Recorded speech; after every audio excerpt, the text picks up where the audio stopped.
Pero fíjense, está en 5 partes dividido el movimiento obrero. Hay 3 CGT y 2 CTA.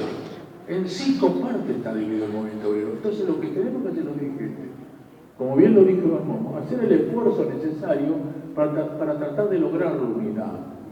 Pero también para lograr la unidad del movimiento obrero, compañeros, tenemos que haber tenido una coherencia en nuestro accionar.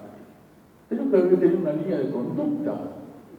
No podemos estar permanentemente ser o aplaudir gobiernos que han hecho muchas cosas en contra de los trabajadores y hoy aparecernos como los revolucionarios de siempre. Nosotros hemos apoyado a los gobiernos que han dado respuesta a los trabajadores.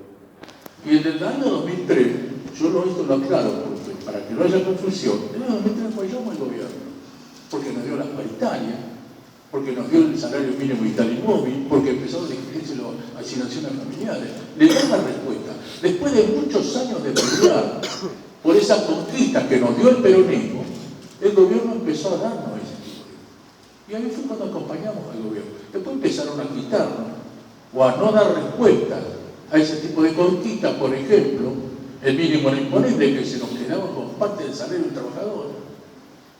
Creo que debe ser el único país en el mundo, uno de los pocos países del mundo, que para trabajar hay que pagar un impuesto.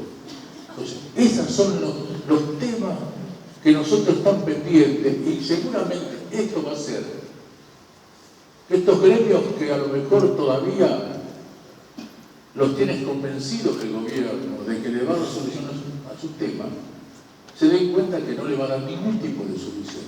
El 7 de abril es el Día Mundial de la Salud. Y este gobierno ha sido el que más le ha quitado las obras sociales para atender la salud de los trabajadores y su familia. Pero voy a hacer un poquito de historia, si no nos canso. Fíjense, hay 2 grandes sectores en el mundo, 2 grandes sectores en el mundo que durante muchos años manejaron las políticas de distintos países del mundo.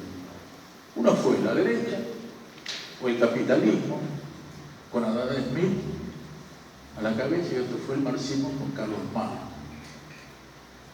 Esos 2 sectores, esos 2 sistemas que durante muchos años prevalecieron en el mundo, el capitalismo salvaje, que fue denunciado por Juan Pablo II, justamente como el capitalismo salvaje, hoy en muchos casos no es tan capitalismo salvaje.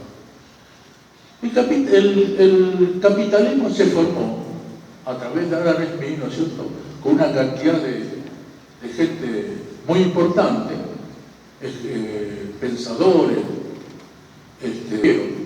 como una política. El marxismo también ocurrió lo mismo, se juntaron los intelectuales. ¿Qué ocurrió con el peronismo? El peronismo irrumpió a las calles de Buenos Aires a rescatar su líder, porque intuía el significado de Perón para los trabajadores, a diferencia de los otros 2 sistemas. Después empezaron a escribirse los libros del peronismo, después empezaron a escribirse la historia del peronismo. Y yo creo que la sabiduría de Perón tenía la intención de crear el peronismo. Pero los trabajadores fueron peronistas antes que Perón decida crear el peronismo.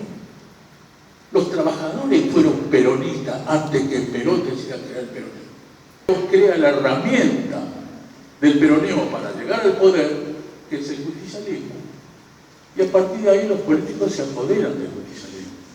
No empezaron al 30, el 33, presentan los trabajadores. Y cuando decidamos reconstruir ese peronismo, cuando decidamos reconstruir la organización de ese peronismo va a ser el triunfante permanentemente.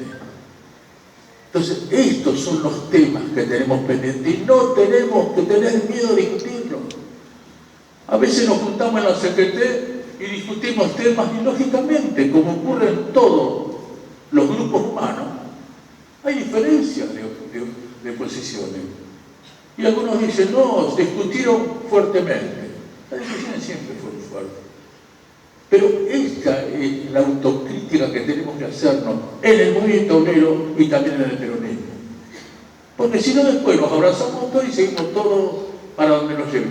Tenemos que recuperar, y acá hay viejos peronistas, no viejos peronistas, antiguos peronistas, que saben bien de lo que estamos hablando. Tenemos que recuperar la esencia del peronismo, porque lo han hecho medio liberal, ahora hablan del progresismo, pero como dice Pemata, son más progresimios que progresistas.